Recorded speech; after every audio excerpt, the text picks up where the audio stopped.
sinigang tayo.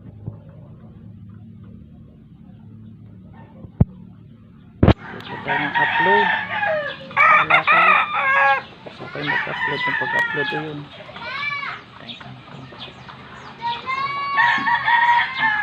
Kamaingay.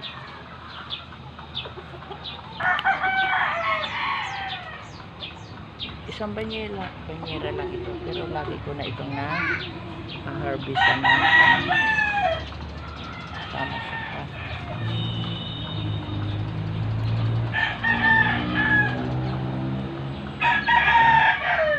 Kaya talaga pag kami itinanim may aanihin.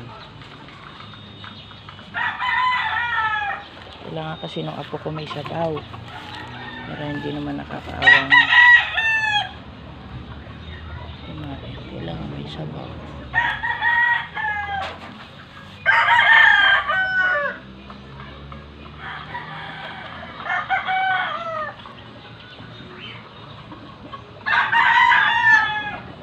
Kahit kaunting gulay. Marami na.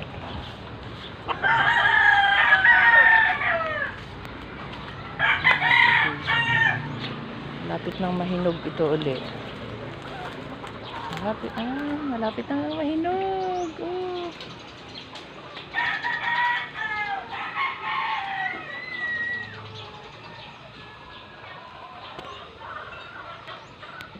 Malapit na siya mahinog. Yun o, hanggang ulo ko lang. Ano, abot ko sa ulo ko.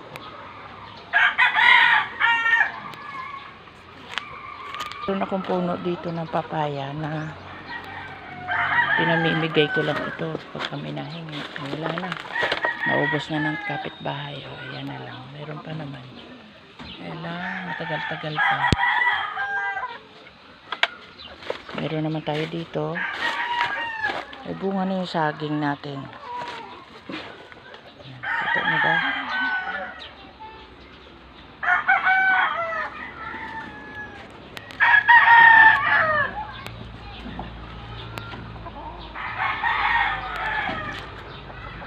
Rin ng ubi.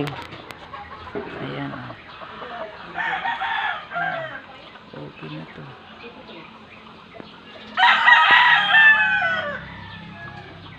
Laki na ng aking mga tanim.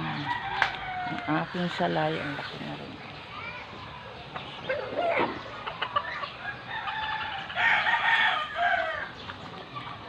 Ikot-ikot lang tayo. Ang dami pa na naman bunga ng ating bayabas. Sigaw na sigaw yung aking ito. Daming bunga na naman ng bayabas. Bubuko ulit. Panibago ulit.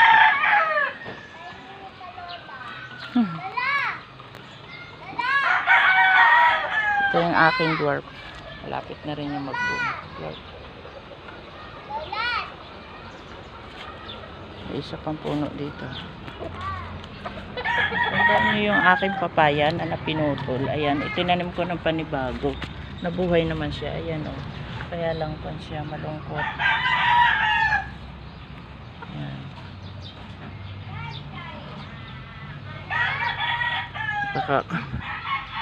Marami namang oregano. Ayan, may isa pa akong dwarf dito na liit pa. Ganyan lang. Ganyan talaga ang buhay. So guys, bye bye. Thank you for watching and God bless. Ingat po tayong lahat. Mga chup-chup.